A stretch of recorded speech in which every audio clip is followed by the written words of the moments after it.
இன்றைய தினம் ஒரு விவசாயிகளுக்கெல்லாம் ஒரு வருமா வராதா இதை வைத்து அரசியல் செய்கின்றவருடைய அரசியல் செய்து கொண்டிருந்தார்கள். புயல் நிவாரணம் வருமா வரல போல என்று.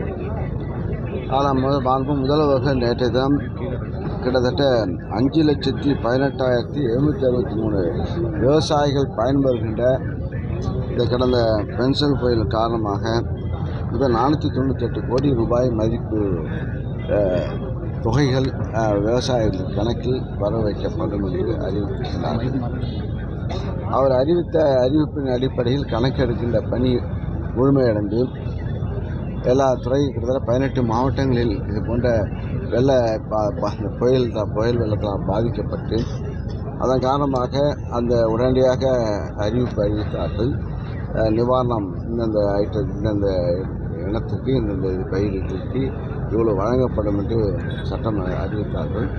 அது இப்போது ஆணையாக நேற்று தினம் வழங்கப்பட்டு 498 கோடி ரூபாய் அனுமதி வழங்கப்பட்டிருக்கிறது. கிட்டத்தட்ட 5,18,000 விவசாயிகள் 5,18,763 விவசாயிகள் பயன்பெறுகின்றனர்.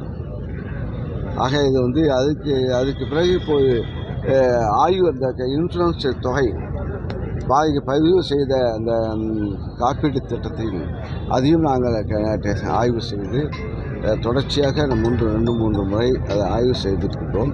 அதுவும் அந்த கிராப் கட்டிங் சர்வே முடிந்தவுடன் இந்த மாத இறுதியில் அந்த காப்பீட்டு தொகையில் யார் பதிவு பண்ணியிருக்காங்களோ அதுவும் அந்த பணம் அது வரவு வைக்கப்படும். எது வராது அது வராது இது வராது என்று அண்ட புழுகின்றவர்களை நம்ப வேண்டாம், நம்ப மாட்டாங்க. ஆக உண்மையாக ஆக்ஷன் கிங்காக நம்முடைய முதலமைச்சர்கள் ஒரு பெரிய நிவாரணம் வழங்கப்பட்டிருக்கிறது.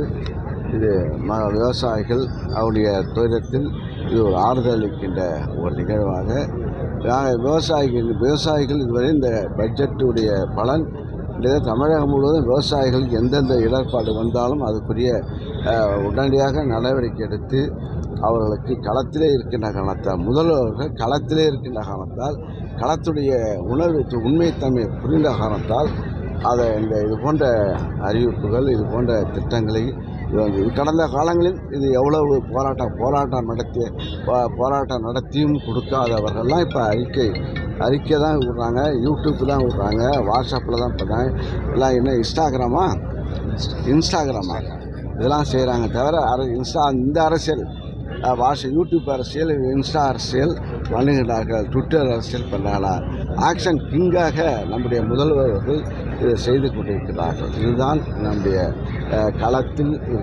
களத்தில் பணியாற்றுகின்ற களத்தில் கண்காணிக்கின்ற ஒரு முதல்வருடைய பணி. அவர் வருகின்ற 21ஆம் தேதி நம்முடைய மாவட்டத்திற்கு மதியம் 4-3 மணி அளவிற்கு நம்முடைய மாவட்டத்தில் அரசு நலத்திட்டம் இந்த நலத்திட்டங்கள்லாம் எப்போ முகாம் வைக்கப்பட்டு மக்களுடன் முதல்வர் அன்று மற்ற திட்டங்கள்லாம் அறிவித்து அந்த அடிப்படையில் அவர் வழங்குகின்ற மாவட்டந்தோறும் சென்று அந்தந்த மாவட்டத்துக்குரிய நலத்திட்டங்களை வழங்கி கொண்டிருக்கின்றார்கள். ஆக இந்த மாவட்டத்துக்கு இந்த மாவட்டத்துக்கு அதிகமான விவசாயிகளுக்கு ஏன்னா இந்த மாவட்டம் கடலூர் மாவட்டம், விழுப்புரம் மாவட்டம், திருவண்ணாமலை மாவட்டம் இதெல்லாம் அதிகமாக பாதிக்கப்பட்டது. இந்த மாவட்டத்துக்கெல்லாம் உடனடியாக அவருடைய கோரிக்கையை ஏற்று பெருந்தொகை இந்த மாவட்டத்துக்கு கடலூர் மாவட்டத்துக்கு கொடுத்திருக்கிறார்கள். அதுவும் நன்றிக்குரிய இந்த மாவட்டத்து விவசாயிகள் நன்றிக்குரியவராக இருப்பார்கள். அதற்கு இந்த விவசாயம் சார்பாக நான் மனமார்ந்த நன்றியை முதல்வர்கள் எங்களுடைய கஷ்டத்தில் ஆறுதல் அளிக்கின்ற எங்கள் மாவட்டத்தில் விவசாயிகளுக்கு ஆறுதல் அளிக்கின்ற வகையில் மகிழ்ச்சி கொடுக்கின்ற வகையில் இந்த உதவித்த கழகத்தை நீட்டிய நான் முதல்வருக்கு அவர்கள் சார்பாக நன்றியை தெரிவித்துக்